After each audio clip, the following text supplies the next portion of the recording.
একটা মিলাতে গেছিলাম তো ভাই, মানে আমার এই পরিচিত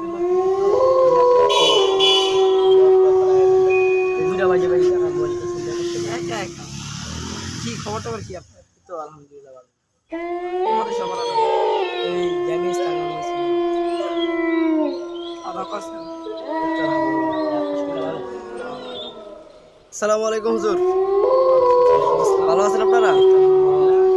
ওইটা কি দেখা যাইতেছে দেন তো, ওই যে গাছের সামনে আইন তো দেখি, ওইটা কি দেন তো, ওই যে আমি দেখতেছি এটা কি, যে গাছের চিপায় দাঁড়ায় আছে এটা, এই যে সাদা, এই যে হুজুর হুজুর দাঁড়ান দাঁড়ান, এদিক আসেন এদিক আসেন, কি হয়ে গেল?